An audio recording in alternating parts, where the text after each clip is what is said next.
The day Abraham trusted God with everything, a promise kept, and a test that came. You know, there are some stories in the Bible that stop you right in your tracks. Stories so powerful, so full of love and heartbreak and faith that you never quite forget them. This is one of those stories. A long, long time ago, in a land far from the one you know, there lived a man named Abraham. And if you've heard any of his story before, you probably remember that God had made him an extraordinary promise. A promise that even when Abraham and his wife Sarah were very, very old, long past the age when most people have children, God would give them a son. And God kept that promise. That son came, and his name was Isaac. Can you imagine the joy in that tent the day Isaac was born? Abraham was 100 years old. Sarah laughed with happiness, the kind of laughter that comes straight from the heart when you can hardly believe how good God has been to you. Isaac grew and grew. He became a bright, cheerful boy, full of life, full of questions, full of everything that makes a child so easy to love. Abraham adored him. Sarah adored him. And everyone could see that this boy was something special, the living proof of God's faithfulness. The hardest thing God ever asked. But then, one day, on an ordinary, quiet day, everything changed. God spoke to Abraham, and what he said was the hardest thing Abraham had ever heard. God told him to take his son, his beloved Isaac, the boy he had waited for his whole life, and travel to a mountain in the land of Moriah. And there, God said, Abraham must offer Isaac as a sacrifice. Can you imagine that? Just sit with that for a moment. God was asking Abraham to give up the one thing he treasured most in the world, the child of the promise, the little boy he had prayed for, waited for, and loved with every fiber of his being. The Bible doesn't tell us that Abraham cried or argued or begged God to change his mind. What the Bible tells us is that early the next morning, Abraham got up. He saddled his donkey. He gathered wood for the altar.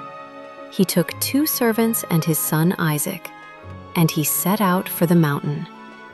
That is a breathtaking kind of faith. Abraham was heartbroken. We know he was. But he trusted God more than he trusted his own understanding. And so, step by step, he walked toward the mountain. The long walk up the mountain. For 3 days they traveled. 3 long days. And on the 3rd day, Abraham looked up and saw the mountain in the distance. He told the servants to wait with the donkey. Then Abraham took the wood and placed it on his son's shoulders. And together, just the 2 of them, they began the climb. As they walked, Isaac looked over at his father. "Father," he said, with the honest curiosity only a child can have, "I see the fire and the wood, but where is the lamb for the offering?" Abraham paused, and then, with quiet steadiness, he answered, "God himself will provide the lamb, my son." And they kept walking. Think about those words Abraham said, "God will provide." He didn't know exactly how. He didn't have all the answers. But deep in his heart, Abraham believed that somehow, some way, God was still in control. He had even dared to believe that if God wanted, he could raise Isaac back to life. That is what Scripture tells us. Abraham's faith ran that deep. The moment everything stopped. When they reached the top of the mountain, Abraham built an altar. He arranged the wood carefully. And then, with trembling hands and a breaking heart, he prepared to do what God had asked. He raised his hand. The knife was in his grip. One moment more. And then a voice from heaven rang out across the mountaintop. "Abraham! Abraham!" Abraham answered immediately, "Here I am." "Do not lay your hand on the boy," the angel of the Lord said. "Do not harm him. Now I know, truly know, that you love God with all your heart. You were willing to give up your only son." Relief, joy, tears surely. Abraham looked up, and there, caught by its horns in a nearby thicket, was a ram. A perfect substitute. God had provided just as Abraham had said he would. Abraham took the ram and offered it in place of his son. And he named that place, "The Lord Will Provide," Jehovah Jireh, a name that still echoes down through thousands of years of history. What this story is really about. Now, you might wonder, why would God ask such a thing? Was he being cruel? No, not at all. God never intended for Isaac to be harmed. What God was doing was revealing something important about Abraham's heart, and something even bigger about what was to come. You see, this story points forward, far, far forward, to another father who would also climb a hill with his son. God the Father would one day send his own son, Jesus, to be the final sacrifice for the sins of all people. But unlike Abraham, God did not hold back his son. He gave him completely, out of a love so deep we can barely wrap our minds around it. Abraham's story was a picture, a preview, of the greatest act of love the world has ever known. And the ram caught in the thicket? That was a picture too, of a substitute who would come, of Jesus who would take our place so that we could be free. A promise renewed.